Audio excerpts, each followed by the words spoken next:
Bu ideya menga yoqib qoldi. Agar sizga ham yoqsa, like bosib, sahifamga obuna bo'lishni unutmang. To'liq retseptni video tagida yozib qoldiraman. Nachinkasi uchun xolisili banan, xolisili qulpinoy, xolisili malinadan foydalansanglar ham bo'ladi. Faqat bolalar, o'zimiz ham maza qilib yeydigan shirinlik bo'lar ekan. Idishga tuxum hamda shakarni solib aralashtirib, sut, o'simlik yog'i, birozgina asalni solib aralashtiramiz va un hamda razriqlichilni solib, suyuqqina massani tayyorlab olamiz. Qattiq qizib ketmagan tovaga qo'yamiz va ko'rsatilgandek qilib pishirib olamiz. Bir tarafi qip-qizil, bir tarafi esa oppoqqina teshik-teshik bo'lib chiqadi. 100% pishib chiqadi, ko'rsanglar bo'ladi. O'rtasiga shokolad pastasi, ustidan esa xohishga ko'ra mevalardan solamiz. Etlarni bukamiz, shunaqa o'zi osongina yopishib oladi. Shirinligimiz tayyor, shirinligimiz yoniga trenddagi taomlardan birini tayyorlab tortamiz. Bu taom uchun chikbon tovuq go'shti mahsulotlarini olib, o'rtacha qizib turgan yog'imizda 5-6 daqiqa davomida qovurib tayyorlab olamiz. Sous uchun esa mayonez, ketchup, may to'g'ralgan piyoz hamda sho'rbodiringdan foydalandim. Tayyor pita xamirlarini olib,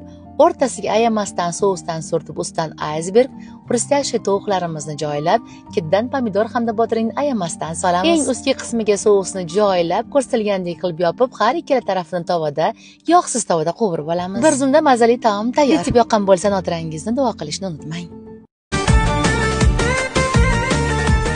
Ishni qulpinoyni muzdek suvda chayni soda bilan yuvib tozalashdan boshlaymiz. Yuvilgan qulpinoylarimizni har birini quritib, yaxshilab artamiz va 15 daqiqaga sovitkichga yuboramiz. 32% молочный shokolad kerak bo'ladi. Qaysi shokoladdan foydalanganimiz storiesda ko'rsatib o'taman. Mikrovolnovka yordamida eritib olamiz. Har 10 sekundda ochasiz va aralashtirib turasiz. Xuddi shunaqa massa hosil bo'ladi. Qulpinoy botirishga qulay idishga solamiz va yaxshilab uramiz. Havolari chiqib ketishi kerak. Suvib olgan qulpinoyni shokoladga belaymiz. Bandi bo'lmasa, zubachiskadan foydalaning. Shokoladga belangan qulpinoyni siltab, chetini sidiramiz va pergament solingan idishga qo'yamiz. Zubachiskani ehtiyotkorlik bilan chiqarib yuboramiz. Endi 20 daqiqaga sovitkichga joylaymiz. Qolgan shokoladimizni mishokka joylaymiz va ko'rsatilgandek qilib ustidan siqib chiqazamiz.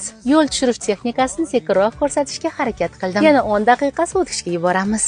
Keks uchun mo'ljallangan qog'ozchalarga qulpinoyni joylab, idishga teramiz. To'liq retseptni video tagida yozib qoldiraman. Ishlatgan barcha mahsulotlarim konditerskiy do'konlarda bor. Ko'rpaga joylab, xohishga ko'ra bezatamiz. Men kondurens. Retsept tayyor. Retsept yoqqan bo'lsa, notirangizni duo qilib, ana endi bitta yurakchani bosib qo'ymasangiz bo'lmaydi.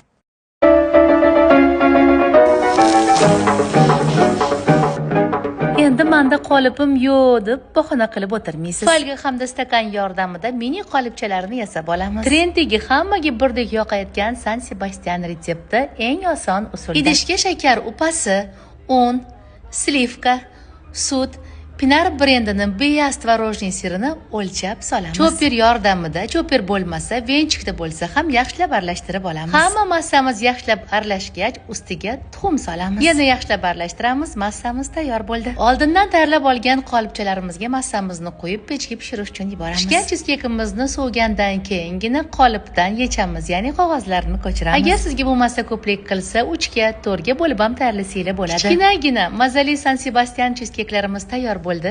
Retsept yoqqan bo'lsa, notirangizni duo qilib, yurakchani bosib qo'yishni unutmang. Ketaylik bog'larga, yem bo'lmagan zog'larga, soyalari bor emish, bir g'aribga zor emish.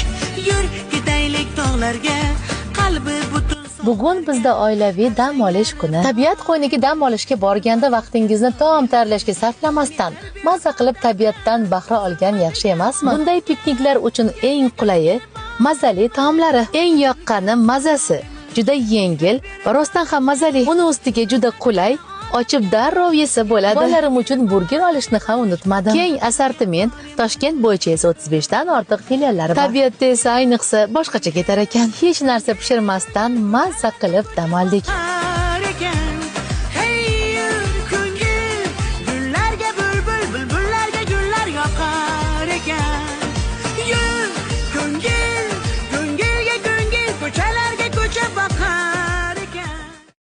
Aniq bilaman, hali bu retseptni tayyorlab ko'rmagansiz. Bitta like bosib, retseptni saqlab olishni unutmang. To'liq retseptni video tagida yozib qoldiraman. Idishga kefir, sut, tuxum, o'simlik yog'i hamda shakarni solib yaxshilab aralashtiramiz. Shakar solgan joyim tushmay qopti. Oliy navli turon uni, razrihli etsil hamda ichimlik sodasini solamiz, yaxshilab aralashtiramiz. Men galubiga soldim. Xohlasanglar boshqa yag'idali yoki banan ham solsanglar bo'lardi. Qattiq qizib ketmagan tovada ko'rsatilgandek qilib pishirishni boshlaymiz. Massani solamiz va ustini yopamiz. Bir tarafi qizargach, qopqoqni ochamiz va aylantiramiz. Ustini yopamiz va pishib tayyor bo'lgach, qopqoqni ko'taramiz. Mazali qilib yeyishni xohlasanglar ustidan asalni quyib yuboringlar. Bezaklari-ku xohishinglarga ko'ra, men galubikadan foydalandim. Orasi pishmay qoladi deb o'ylaganlar uchun orasini ko'rib olinglar. Retsept tayyor, yoqqan bo'lsa nodirangizni duo qilib, yurakchani bosib qo'yishni unutmang.